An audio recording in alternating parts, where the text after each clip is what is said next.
E aí, amores? Como é que tá o som, tá bom? Já tá? Deixa eu desligar então, que eu tô com o aquecedor ligado. Eu morro de frio e sei que pro pescoço é bom. Você tem aquecedor no quarto, no Rio de Janeiro? Tem. Só pessoa com frio. Eu tenho uma almofada térmica. A almofada térmica é quase sexo. Aquecedor. Vibrador, tudo que eu posso. Bolo de chocolate. Tudo que eu posso pra sobreviver. Comer um pouquinho melhor. Lá vem elas, lá vem ela. Deixa falar, melhor deixar. Oi, Luiz, bem-vindo. Muito prazer, cara, que honra. Prazer todo meu, honra minha. Como vocês estão? Melhor agora falando com você, a gente tá tentando... Ih, meu Deus, peraí. Eu tô com um monte de aplicativos. Ô, Vitor. O som a gente vai captar por aqui, isso ele falou. Oi? Cadê o príncipe? O príncipe sumiu.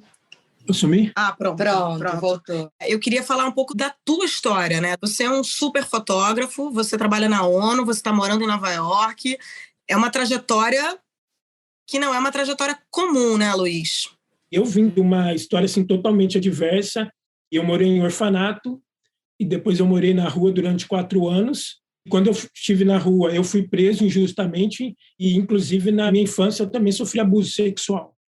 Então, quando eu fui para a adolescência, eu estava com a cabeça totalmente pirada. Você imagina um menino negro, jovem, adolescente, com toda aquela agitação de você querer descobrir o mundo e eu querer sair daquele lugar de violência. Onde que você morava, Luiz? Em Campinas, São Paulo. Então, para mim, foi muito louco compreender, porque geralmente, quando você cria um filho, quando você é criado dentro de um seio familiar, você avisa seus filhos, fala assim, olha, você não vai ali porque você pode se machucar.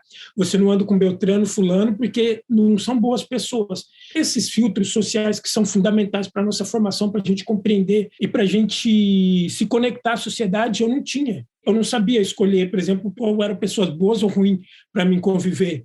As pessoas que eram responsáveis pelo orfanato, eles tinham seus filhos, queriam que seus filhos fossem para a faculdade, mas eu nunca tinha ouvido falar sobre o que era a faculdade. Esse tipo de relações sociais eu não tive. Então, eu meio que era como uma espécie de... Não sei se vocês conhecem o Enigma de Casper Hauser, que é um filme muito interessante, que é de um rapaz que ele foi criado num cativeiro. Até a idade adulta, totalmente num cativeiro, sem ninguém falar com ele.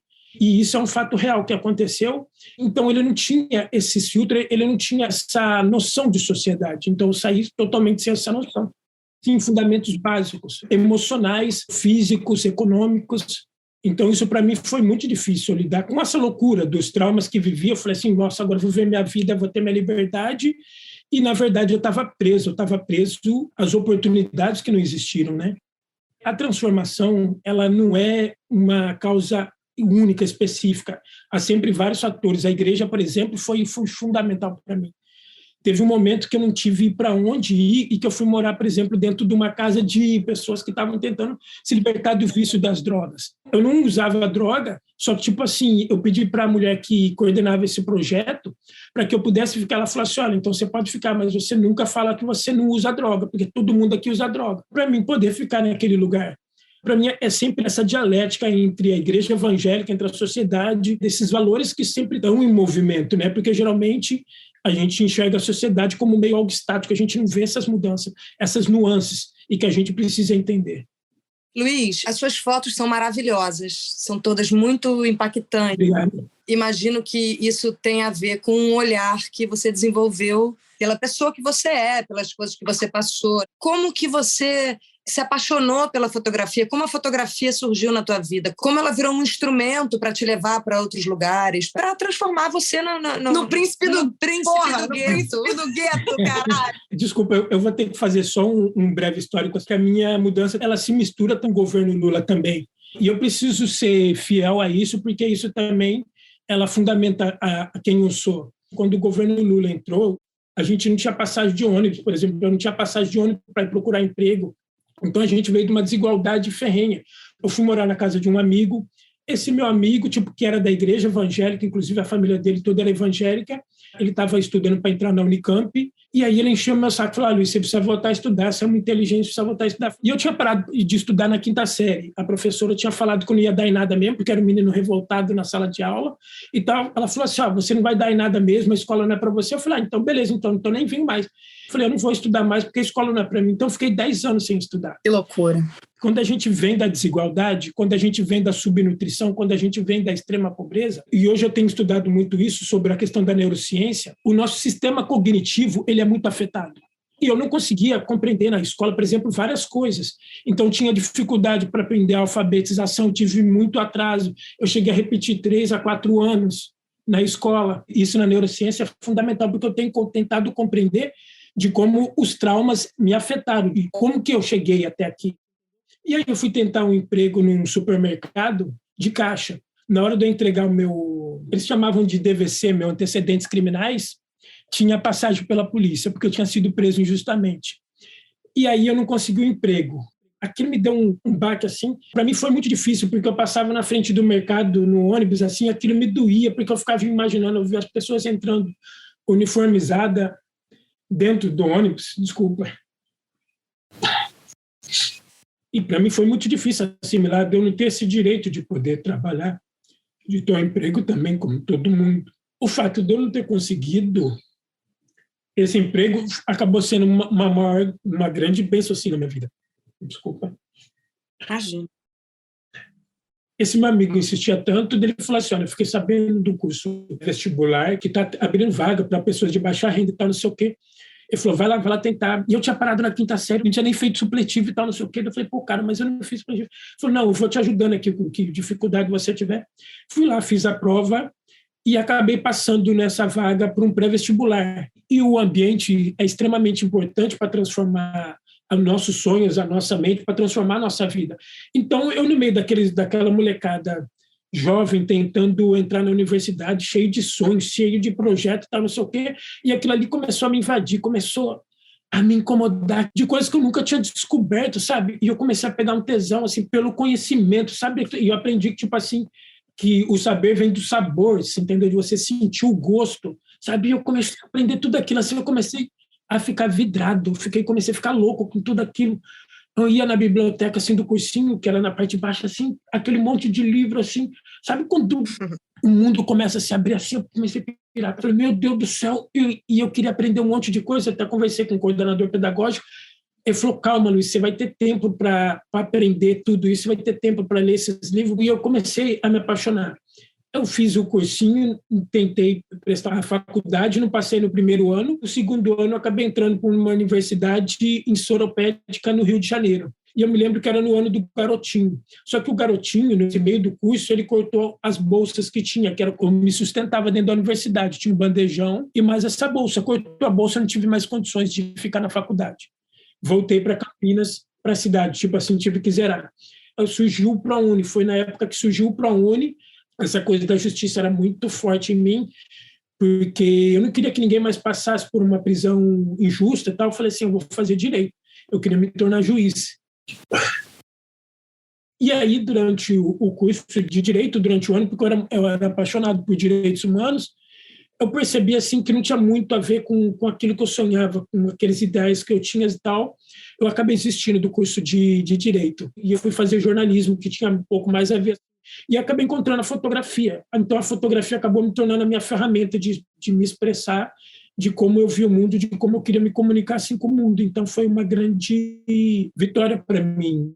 No segundo ano de jornalismo, eu ganhei um concurso de fotografia da ONU. Foi uma coisa muito louca, assim, porque eu não queria mandar foto para o concurso, o professor insistiu, acabou mudando um pouco o aspecto para mim, acabou abrindo novas portas assim para mim. Uma coisa que eu fiquei com vontade de falar é que eu percebo que, dentro do capitalismo, talvez a principal arma de opressão seja você impedir que as pessoas tenham um desejo, sabe? Desejem alguma coisa. As pessoas são reprimidas a ponto de não desejar mais nada. E aí, quando você tem uma oportunidade, quando você começou a lidar ali com aquelas pessoas desejosas também de alguma coisa, que você entendeu que você também podia... tinha direito ao desejo. E acho que o governo Lula tem essa característica assim, de permitir a pessoas que antes não tinham essa possibilidade de desejar coisas maiores, de desejar ocupar espaços que não tinham sido ocupados antes, né? A gente está cansado de ver a primeira pessoa que fez universidade dentro de uma determinada família, as primeiras referências aparecendo também com essa coisa da cota, né? Você fala que você não tinha referência, né? Não teve um núcleo familiar para ter referência, não tinha ninguém para se mirar. E depois eu vi você falando sobre o Kofi Annan, assim, então como é importante, né, assim, a gente poder desejar e a gente poder ter representatividade. Né? Eu acho que isso também é característica de ditaduras, é característica do fascismo, é característica de supressão de direitos, o direito ao sonho. Eu acho que quando você impede que as pessoas sonhem, você impede que as pessoas existam. Sim. Mas exista na sua inteireza. Eu não falo, tipo assim, só existir na possibilidade de adquirir coisas, de adquirir, por exemplo, melhores empregos, de melhores possibilidades, mas de existir. Quando você fala no conservadorismo, quando você fala no controle do corpo, no controle dos desejos, você está falando nessa supressão de sonhos. E o capitalismo, como você disse, é bem isso. Ao mesmo tempo que ele dá, ele tira, assim, sabe? Ao mesmo tempo que ele emana desejo e tal, você entendeu? Só que os desejos do capitalismo, ele sempre é muito superficial, porque é o desejo de adquirir coisas para que você se torne algo, mas não é o desejo de ser. Então, hoje, a nossa sociedade, o mundo hoje vive em crise porque a gente está num conflito de desejo de ser. Essa é a maior necessidade hoje do ser humano. Esse é o maior conflito que a gente tem. O maior conflito nessa eleição não é sobre ter coisas, o maior conflito nessa eleição é sobre a gente poder existir, mas existir como a gente é, existir na nossa sensibilidade, na nossa grandeza, sabe, nos nossos desejos. E eu tenho a sensação de que essa luta pela sobrevivência, ela apaga a inteireza das pessoas, porque pensa quantas coisas as pessoas poderiam estar criando se elas não tivessem preocupadas nas contas que elas têm para pagar. Eu acho que a coisa do Estado forte atua com muita importância nisso, porque a partir do momento que você tem uma sobrevida, digamos assim, garantida, né, no sentido de ter moradia, de ter saúde, de ter educação para os seus, você consegue finalmente ser quem você quer ser, porque você se despreocupa da sobrevivência, digamos assim, né? Você está aí há quanto tempo, Príncipe? Há 7 anos. Então você viveu todo o governo Trump. Sim, foi um choque. Sim, vivi todo o governo Trump. E a pandemia também, né? E foi muito louco, porque eu fiquei com muito medo de morrer, sabe? Foi um processo muito difícil também. Essa coisa da gente não ter vivido todo o potencial que a gente tem para viver, de não ter feito coisas, sabe? Há uma demanda na sociedade de várias coisas que nós precisamos fazer e a gente acaba não dando conta, né? Então a gente tem essa necessidade de estar construindo, deixando um mundo melhor, né? De alguma maneira. Essa eleição, a gente achou que a gente teria mais votos no primeiro turno, ao mesmo tempo a gente tem que parar de frescura, porque mal ou bem o Bolsonaro está usando a máquina do Estado e a gente está vindo dessa onda reacionária, como você mesmo disse, no mundo inteiro. E o Lula, mal ou bem, teve a maior votação da história de todos os presidentes do país no primeiro turno. Exatamente, a gente não pode ser derrotista, mas o que me impressiona o comportamento do Bolsonaro na pandemia e a quantidade de vidas perdidas em vão não estão sendo levadas em conta, assim. Realmente, eu não sei se a gente não tem memória. Isso é uma coisa que eu acho que talvez seja diferente daí dos Estados Unidos. Não sei, Príncipe, eu queria te ouvir. Mas é interessante pensar também sobre uma questão fundamental no Brasil, sobre as mortes, é que as mortes não vão ter peso realmente. Poxa, morreu muito 700 mil pessoas. Mas para essas pessoas que estão nessa lógica, tipo assim, desse conservadorismo, desse neofascismo, porque é um neofascismo, ele tende a arrancar o sentimento das pessoas e ele tende a descolar. Você cria um inimigo, por exemplo, você isola esse inimigo, a gente não está falando só dos 4 anos do Bolsonaro, a gente está falando do governo da Dilma antes, está falando da prisão do Lula também, então você tem praticamente 8, 10 anos de batendo firme, tendo o Lula como um inimigo. Então as pessoas não vão compreender essas 700 mortes como responsabilidade dele, porque já foi jogado na costa de outro. Você entendeu? Foi jogado na questão da pandemia, não na questão dele. Falei assim, o Bolsonaro pode ser um cara tão legal, ele pode não ser um cara tão politicamente correto, mas ele está fazendo o que ele pode fazer. Então, é isso que se acredita. Então, quando eu vejo a esquerda, por exemplo, falando o Bolsonaro é um genocida, é uma loucura, porque não vai colar. Não faz sentido. Faz sentido falar para os seus. E o papel da igreja é pregar para ter novos convertidos. Então, o Bolsonaro sempre está buscando novos convertidos. Pessoas que estão descontentes com a sua vida, estão descontentes com os últimos anos da vida e tal. E enquanto a gente está tentando, tipo assim, usar as mesmas ferramentas que não funcionam mais. Eu vou ser bem honesto aqui com vocês. Tipo assim, eu abri um post no meu Instagram e falei assim, olha, quero conversar com pessoas que têm dúvida em quem vai votar, se vai votar branco ou nulo. Me chame no privado, vamos conversar. Quero saber por que você vai votar nulo, quero saber por que você não vai votar no Lula e tal, não sei o que, vamos trocar uma ideia e tal. E a maioria, a pergunta que as pessoas me faziam, qual é a proposta do Lula? Por que ele e não Bolsonaro? E eu não sabia responder. Simone Tebet faz essa crítica ao Lula hoje na Folha de São Paulo. Porque a gente está olhando para o retrovisor. A campanha não está olhando para o futuro, está olhando para o retrovisor. Mas, por outro lado, Luiz, como a gente se lida com uma campanha que trabalha em cima das fake news? Porque eu fiquei pensando assim essa semana, bom, a campanha, então, do Lula vai ser pautada pelas fake news da campanha do Bolsonaro? É isso que a gente vai ficar fazendo durante essas 3 semanas, desmentindo as mentiras que eles criam?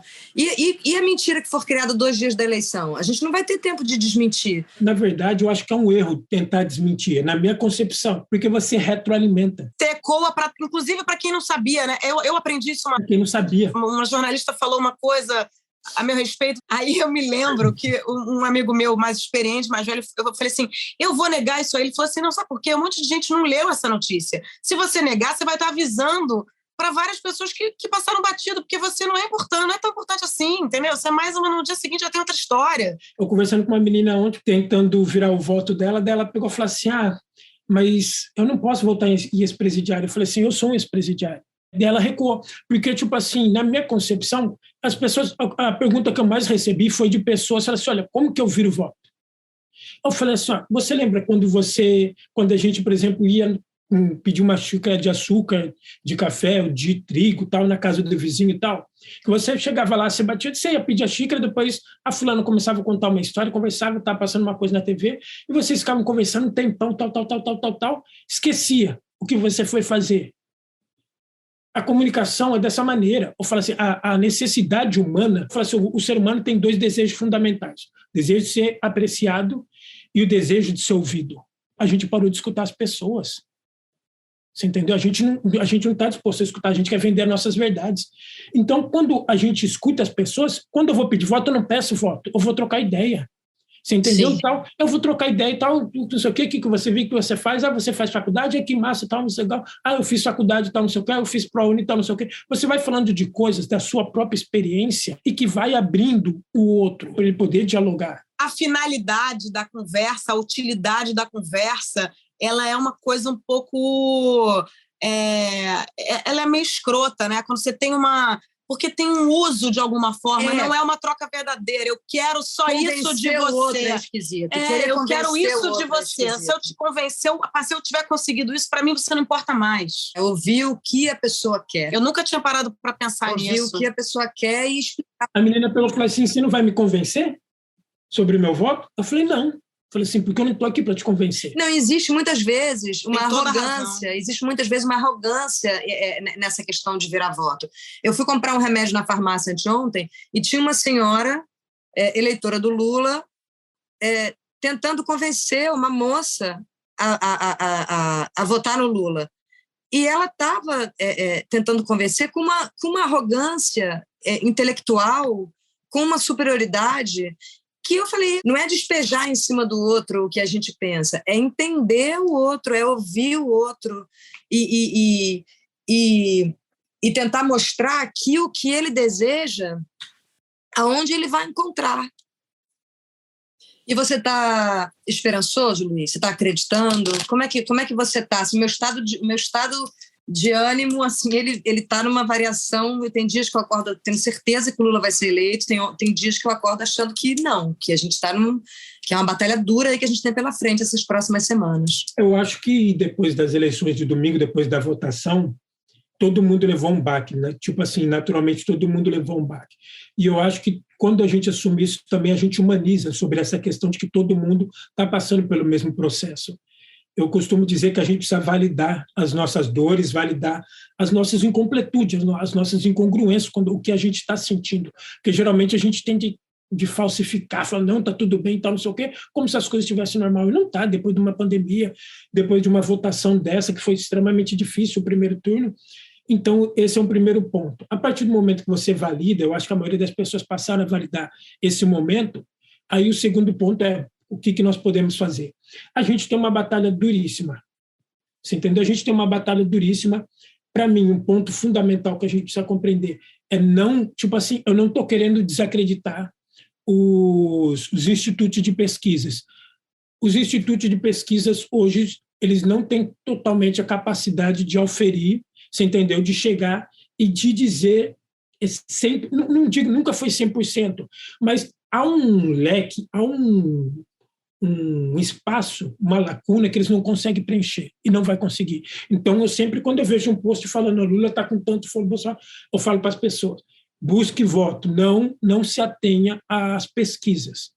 Então, essa para nós foi uma grande lição, você entendeu? Porque os institutos vão ter que rever como eles fazem a pesquisa, você entendeu? E a mesma coisa os institutos aqui nos Estados Unidos, maiores institutos, que nunca erraram em 30 anos, também erraram na eleição do Biden, 12 pontos percentuais. E ainda mais quando você corta na questão de renda, a 1, 2 salário mínimo e tal, e achando que está definindo todo mundo, você não tem essa capacidade mais. Porque há uma dinâmica, e com a pandemia isso mudou muito mais. A sociedade ela sempre está em movimento, e a gente precisa compreender que é dinâmica. Mas eu tenho esperança, eu sou um cara de muita esperança. Eu acho que o Lula ganha essa eleição, tem capacidade para isso, e tipo assim, eu acho que a paixão que nos movimenta é muito extremamente importante. Eu acho que a gente é muito movido pelo amor, é muito movido pelos sonhos. O que é contra o fascismo? O sonho. Você vender sonhos, você vender possibilidade de que as pessoas poderão sonhar. Você entendeu? É mais do que um churrasquinho, é mais do que uma cervejinha, mas de poder sonhar. Então, quando eu falo do sonho, quando você perguntar para uma mãe, você não gostaria que seu filho fosse para a universidade? Você não gostaria que seu neto fosse para a universidade? Você não gostaria que seu neto tivesse um futuro melhor? Se você leva para um outro campo. A gente tem que mostrar para as pessoas que elas podem virar príncipes, né? Como é que você virou príncipe, Luiz? É muito louco, assim, que a gente vive vários processos. Eu chamo, tem uma coisa que aconteceu, tipo assim, só para finalizar, que aconteceu no governo Lula e que a própria esquerda tem dificuldade de entender, que eu chamo de revolução silenciosa. A revolução silenciosa geram pessoas como eu. Essa revolução silenciosa, quando você dá acesso à educação, quando você dá acesso básico das pessoas a sonhar, você, tipo assim, você dá o start, mas você não sabe para onde vai. Então, hoje, no mundo inteiro, tem pessoas, tipo assim como eu, tem pessoas no Brasil também, tem pessoas dentro da igreja também, tem pessoas dentro do centro de candomblé, tem pessoas dentro da favela da Rocinha, tem pessoas em área de milícias, como eu também. E que, tipo assim, não existe mecanismo que reconheça, que consegue encontrar pessoas como eu. Não está numa gaveta óbvia, né? Você sim, não está nesses padrões. Esse padrão de sucesso, você entendeu? Não diagnostica a gente. Então, essa revolução silenciosa está acontecendo desde o primeiro governo Lula. Então, eu vi um dia um vídeo que a pessoa falou, a gente não vai voltar para a senzala, a gente não vai voltar para trás. Não tem como. Você está entendendo? Não tem como. Não é por conta, não é por causa, não é questão do Lula, não é questão do fulano, do Beltrano, é porque não tem como. A minha geração, minha futura geração foi mudada. Você entendeu? Para sempre. Eu estou falando biologicamente, neurologicamente. Quando, tipo assim, meus filhos, tipo assim, vão viver uma outra realidade. Os filhos das pessoas que tiveram acesso vão viver uma outra realidade. Eu estou falando biologicamente, espiritualmente. Isso é muito louco. Isso você não tem pesquisa, você não tem dado que vai diagnosticar, porque não consegue, porque é uma revolução silenciosa. E quando, tipo assim, e por que eu usei príncipe? O ser humano é um ser adorador. E o ser humano não gosta de lidar com pessoas comuns. Você entendeu? Sempre quando pergunta, tipo assim, pergunta o nosso sobrenome. Nosso sobrenome qual que é? É ONU, é atriz da Globo, ganha em tal lugar, trabalha no Nubank, ou faz tal coisa e tal, não sei o quê. Sim, sempre vem uma legenda. Então as pessoas não querem lidar com pessoas comuns, você entendeu? Porque elas querem pessoas que tiram ela daquele lugar, você entendeu? Daquela mesmice, assim. E aí eu percebi, tipo, eu falei assim, e aí eu vi uma música tal que falava do príncipe do gueto, né? Desse cara, tipo assim, dentro da favela, e da gente ser, sabe, tipo assim, os príncipes sempre é vendido nessa lógica tal de um lugar distante, né? De uma quimera, sabe? De um outro lugar. E a gente tem príncipe e princesa, nós somos príncipe e princesa. Eu lembro uma vez que eu fui conversar com uma menina negra, que ela me chamou que queria fazer uma live comigo, ela falou, olha, mas eu vou chamar você pelo seu nome, não vou chamar você de príncipe. Eu falei, por que você não vai me chamar de príncipe? Ela falou assim, não, porque eu não consigo. Eu falei assim, olha, você não chama o Mano Brown de Mano Brown, você entendeu? Você não fala Carlinhos Brown, você não fala, tipo assim, você não fala as pessoas, você não chama as pessoas pelo apelido, por que você não pode me chamar de príncipe? Eu falei, porque eu não consigo. Eu falei, sabe por que você não me chama de príncipe? Porque você nunca foi chamada de princesa. Falei, mas você é uma princesa. Eu te considero você como princesa. E a partir daquele dia ela passou a me chamar de príncipe. Você entendeu? Então é muito importante que a gente mude essa lógica. Você conseguiu virar meu voto. Eu odiava o termo princesa há mais ou menos uns 15 anos que eu milito contra o termo princesa. Você agora me fudeu. Porque agora eu quero ser princesa também, caralho. Príncipe, muito obrigada. Sei lá, cara, não sei nem o que te dizer. Jordano, obrigada por ter feito essa ponte. Príncipe, muito obrigada. Muito obrigada. Você é foda, cara.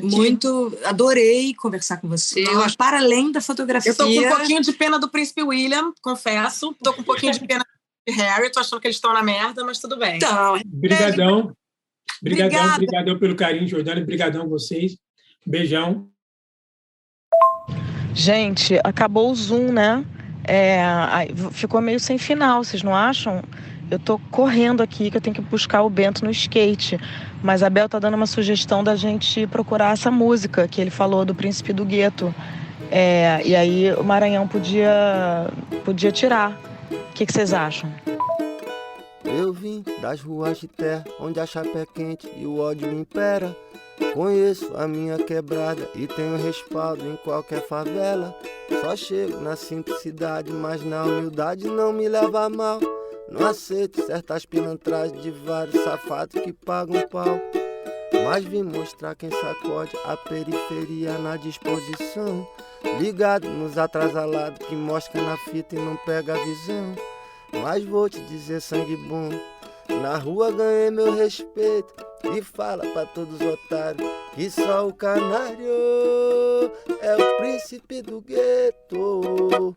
Na humildade pedindo respeito, é o príncipe do gueto. O príncipe do gueto. O príncipe do gueto. É o príncipe do gueto. Já sei que o bagulho é louco, mas se tem conceito nunca amarela. E meu avô já dizia, camarão que dorme a onda leva. E fico ligeiro, ligado com Deus do meu lado, jamais estou só.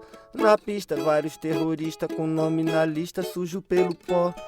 Aí que eu entro em cena e viro problema pro falso invejoso. Já sabe que a minha é essa, não sou de conversa, eu sou cabuloso. Não sou nem melhor nem pior, mas não tenta copiar o meu jeito. Na cena pode até ter vários, mas só o canário é o príncipe do gueto. Na humildade pedindo respeito, o príncipe do gueto. É o príncipe do gueto. O príncipe do gueto. É o príncipe do gueto.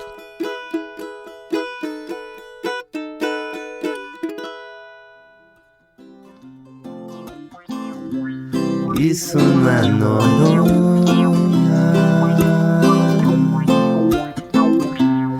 Isso não é Noronha.